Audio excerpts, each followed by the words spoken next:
You're so fickle. You keep changing your mind. You're cringe. But do I care? I don't know. No, I don't think I do.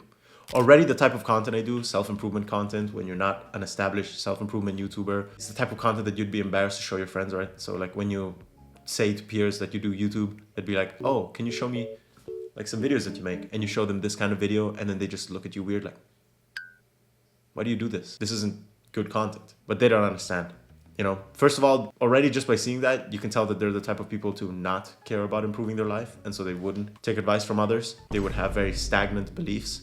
But you know what they teach is to always question your beliefs, right? That's why people that are thinkers often appear to be fickle. But I think being fickle maybe is a good thing, because you have to question your beliefs. And if throughout your life you experience things and then your values change, of course your beliefs are going to change with that.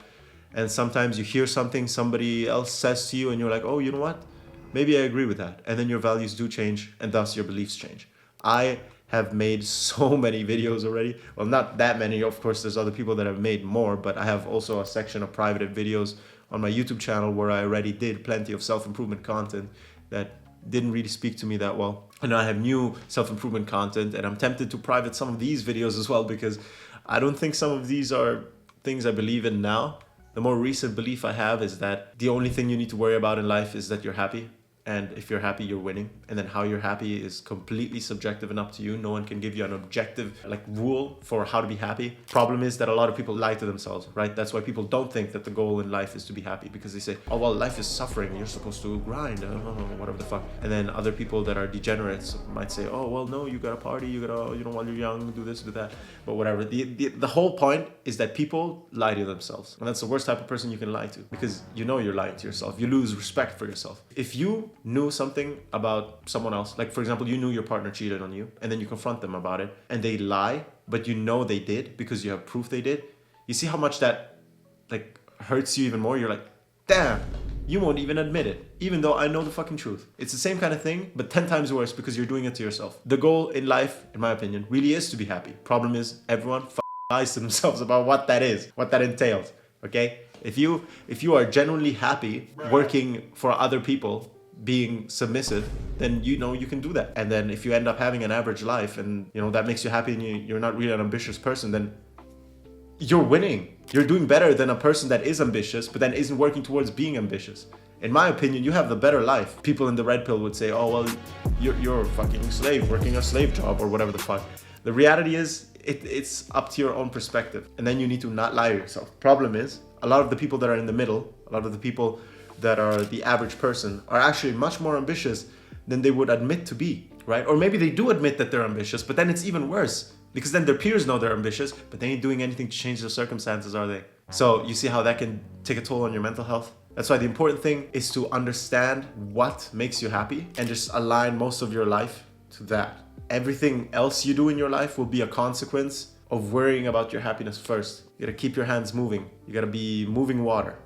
Okay, you gotta adapt to the situations. You can't be stagnant, because if you're stagnant, you'll grow bacteria and you'll become still water.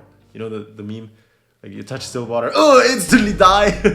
Yeah, that thing. You don't want to become still water. I am also of the belief that it isn't in our nature to do bad things. So the only way we end up doing bad, wrong things is because we lack presence and we distract ourselves. That's how bad habits even seep into your life in the first place. If we meditate and breathe and think before we do, we will not choose to do something bad.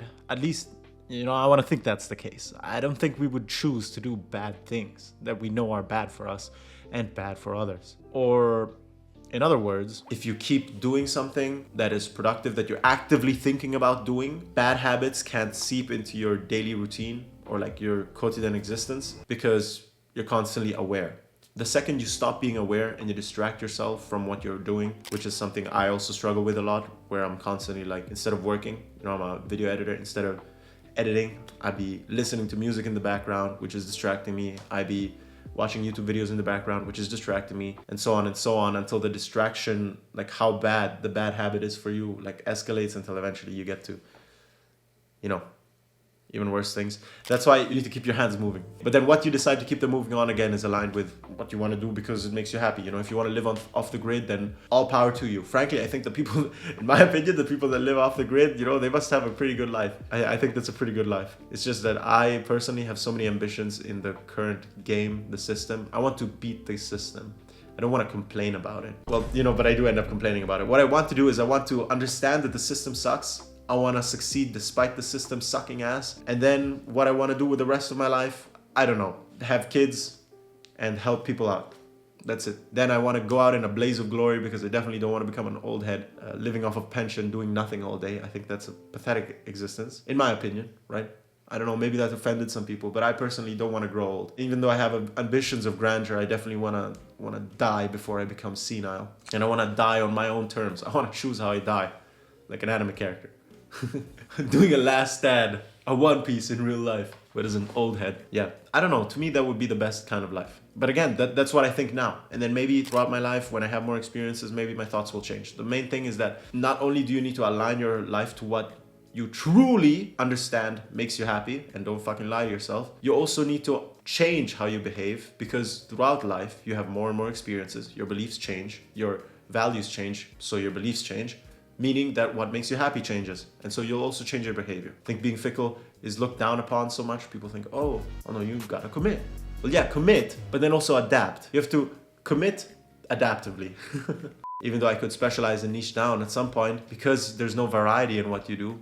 Again, the thing I said about still water, if you only do one niche of content, at some point, it's not really that you run out of ideas because there's infinite ideas, but you're going to stagnate because you're doing the same thing over and over again. You're not going to like it anymore, and then it's going to be a job again. I don't want YouTube to ever become a job for me. I want it always to be something fun I do. Maybe some advice I give resonated with them particularly, and so it ends up bettering their life. And if it does, then good. That means the more people I help and better their lives, the more my life is better. You know why? Because I live in the same earth that all of us do.